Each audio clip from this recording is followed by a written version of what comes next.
Polisi telah mengungkap kasus mayat perempuan yang mengambang di Sungai Citarum, Karawang, Jawa Barat pada Selasa 7 Oktober lalu. Korban ternyata pegawai minimarket yang dibunuh oleh kepala tokonya.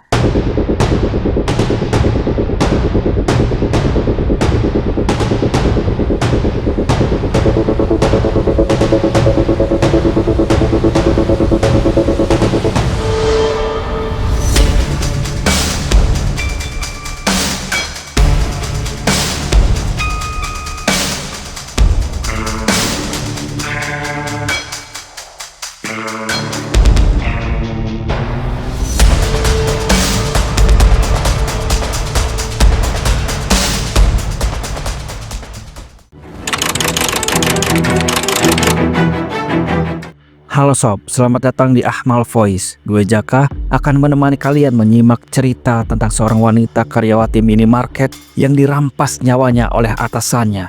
Yang lebih miris lagi sob, korban juga ternyata disetubuhi oleh pelaku. Ini benar-benar perbuatan yang sangat biadab. Oke sob, kita mulai cerita ini.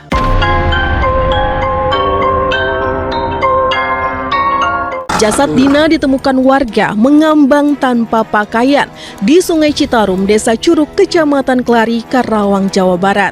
Peristiwa ini bermula pada Selasa pagi tanggal 7 Oktober tahun 2025 saat salah satu warga Desa Curug, Kecamatan Klari, Kabupaten Karawang menemukan sosok jasad perempuan tanpa identitas mengapung di aliran Sungai Citarum ketika sedang bekerja di sekitar sungai.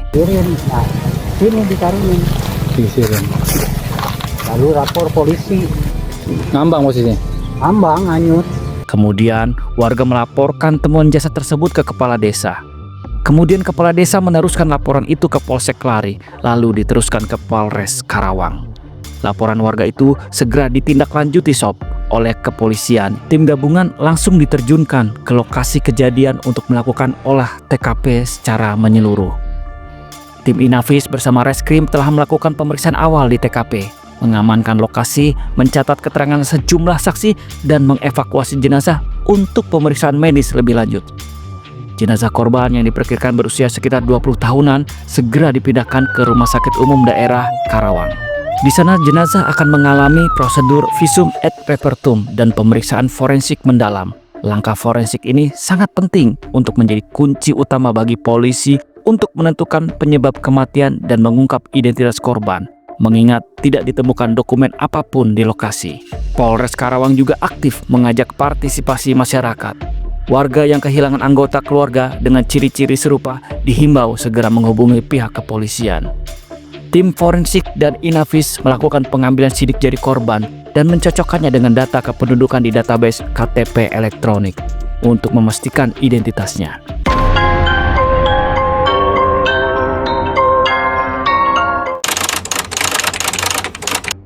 Dari sidik jari itu sob, akhirnya ditemukan identitas korban, bahwa korban adalah Dina Oktaviani.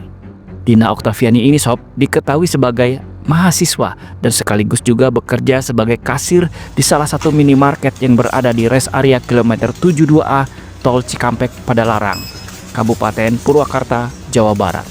Setelah identitas korban diketahui, kemudian pihak kepolisian langsung menghubungi keluarganya sob untuk melakukan konfirmasi.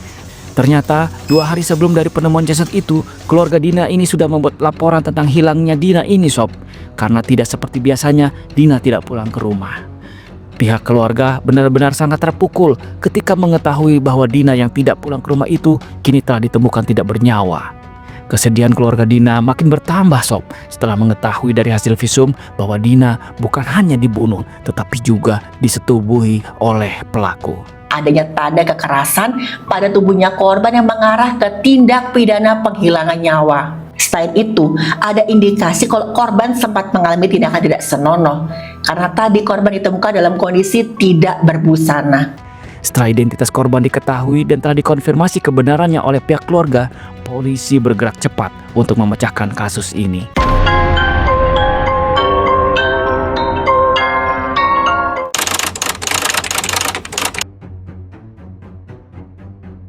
Polisi mewawancarai saksi-saksi dan beberapa orang rekan kerja korban. Polisi juga melakukan pelacakan terhadap barang-barang milik korban.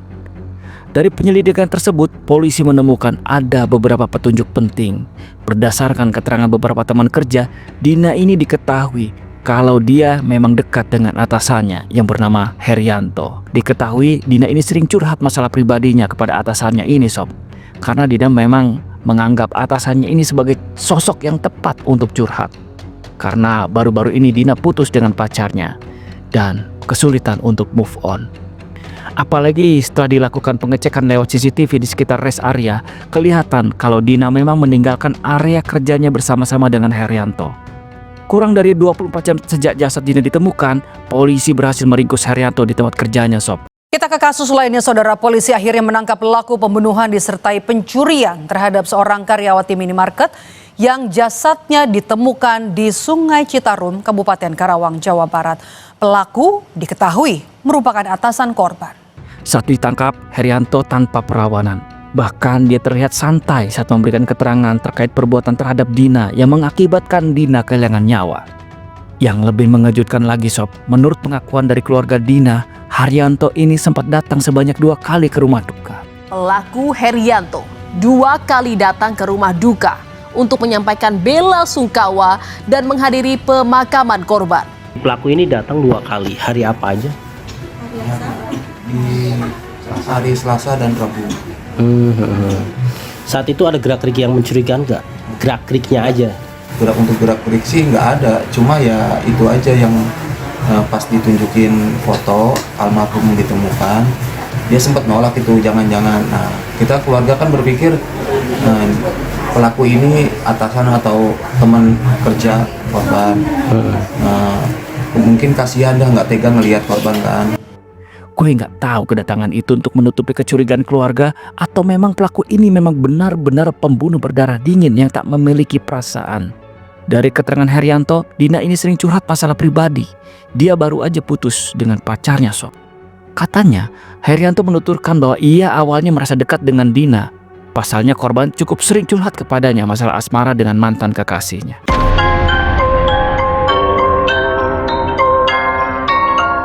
Kepada polisi, saudara, Herianto mengaku semua kejadian berawal dari korban DO yang terlihat tidak bersemangat saat bekerja. Korban bercerita ia sulit melupakan mantan kekasihnya. Herianto memberi saran untuk minta bantuan paranormal. Awalnya jauh-jauh hari dia sering curhat sama saya. Katanya dia ada masalah, suka sama cowok, tapi cowok itu udah gak ada rasa lagi sama dia. Jadi dekat, sering ke saya kasih saran. Imbuhnya, makin hari berjalan waktu, Herianto kemudian menyarankan Dina untuk berobat kepada orang pintar agar Dina bisa melupakan mantan pacarnya itu. Makin berjalan waktu sering cerita, kemudian saya menyarankan dia untuk berobat. Kebetulan saya kenal sama orang pintar yang bisa ngobatin itu.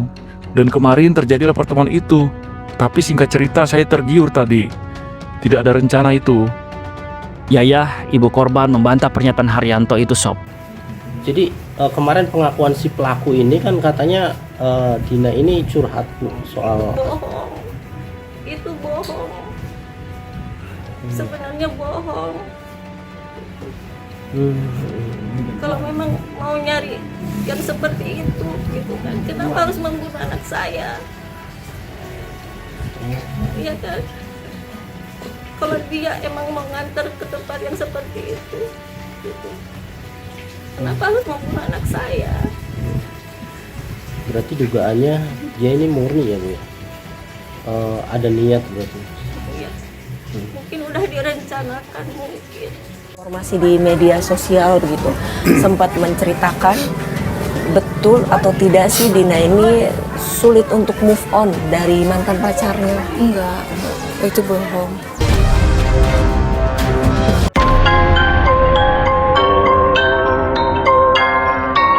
Sempat beredar kabar kalau Dina datang ke rumah Herianto itu untuk mengambil kunci brankas minimarket tempat mereka bekerja, Sob. Tapi menurut pengakuan Herianto kepada polisi, Dina datang karena setuju untuk datang ke orang pintar yang Herianto kenal supaya Dina bisa melupakan mantannya. Itu si apa? Pelaku. Si pelaku si itu yang mau pinjam uang. Cuman sama Dina mau di TM nggak boleh, pengen dianterin aja ke rumahnya gitu. Pinjam uang? Iya. Herianto meminta kepada Dina untuk datang ke rumah dengan membawa uang 1,5 juta. Gua belum dapat info yang jelas sob, apakah uang 1,5 juta ini terkait dengan jasa orang pintar itu atau untuk keperluan yang lain. Yang jelas Herianto mengaku kalau dia sedang gak pegang uang dan ingin pinjam uang dari Dina. Menurut keterangan ibu korban, Herianto ini mau pinjam uang 1,5 juta. Dina sebenarnya mau meminjamkan uang itu sob, bahkan sempat mau mentransfernya. Tapi Herianto menolak dan meminta uang itu diantarkan langsung ke rumahnya. Ini adalah akal-akalan dari pelaku supaya Dina datang ke rumahnya dan masuk ke dalam jebakannya. Karena sebelum Dina datang ke rumah pelaku, anak dan istrinya sudah diungsikan terlebih dahulu sob.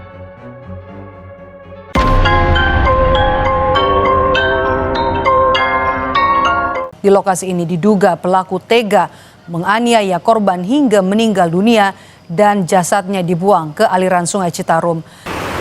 Tak hanya itu, diduga pelaku juga memerkosa korban dan mengambil sejumlah barang berharga sebelum akhirnya membuang jasad korban di Sungai Citarum.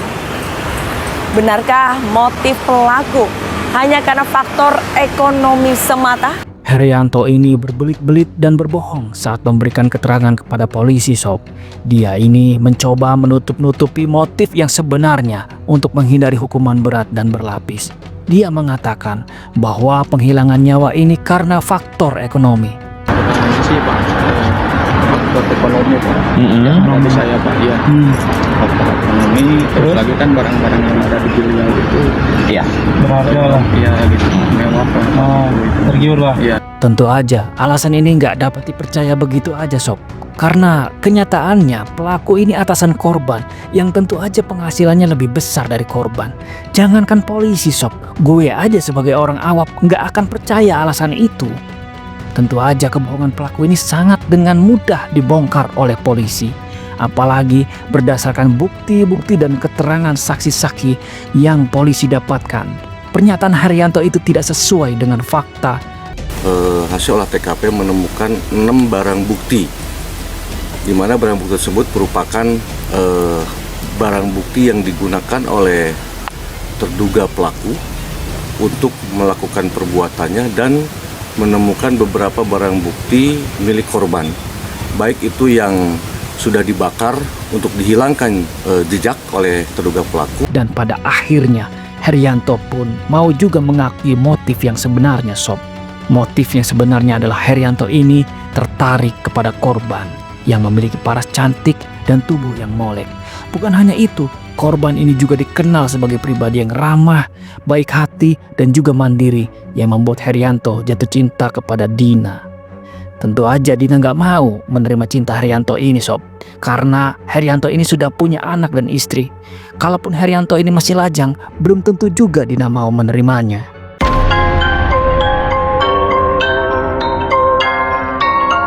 Dina Oktaviani, gadis cantik, ramah, dan baik hati, harus kehilangan nyawanya di tangan atasannya sendiri. Mirisnya, dia meninggal dunia yang jasadnya ditemukan tepat di hari ulang tahunnya yang ke-21. Kebaikannya ini justru dimanfaatkan oleh atasannya untuk dijebak dan kemudian berakhir tragis. Dengan dalih minta diantarkan uang pinjaman sebesar 1,5 juta rupiah, Herianto menjebak Dina untuk datang di rumahnya. Saat Dina berada di rumah Herianto, pada suatu momen Herianto mencekik dan membekap korban hingga korban kehilangan kesadarannya sob. H kemudian memuaskan hasilnya kepada DO yang sudah dalam keadaan tidak berdaya. Setelah itu H akhirnya kembali menekan lehernya DO untuk memastikan kalau korbannya sudah benar-benar gak bernyawa. Pelaku ini memang benar-benar biadab sob. Kebaikan Dina justru dibalas dengan menghilangkan nyawanya. Bukan hanya nyawa saja yang dihilangkan sob, kesucian Dina juga turut dinodai. Bahkan barang-barang berharga milik Dina pun turut dirampas olehnya. Sebagian barang-barang milik Dina dibakar untuk menghilangkan jejak dan sebagian lagi dijual untuk menyamarkan motif utama pelaku. Kekejian pelaku tidak hanya sampai di situ sob. Jasad Dina kemudian dimasukkan ke dalam kardus lalu dibuang di Sungai Citarum oleh pelaku. Pada saat proses pembuangan ini, Herianto meminta bantuan 2 orang rekannya. Rekan-rekannya ini tidak mengetahui apa isi kardus itu sob. Pelaku beralasan akan membuang barang bekas yang dikemas di dalam kardus itu. kedua rekannya itu kini telah diamankan polisi untuk diperiksa. Dan yang cukup mengejutkan sob, mobil yang digunakan untuk mengangkut jasad Dina adalah mobil yang disewa oleh Herianto. Ini membuktikan bahwa Herianto telah menyiapkan aksinya dengan matang.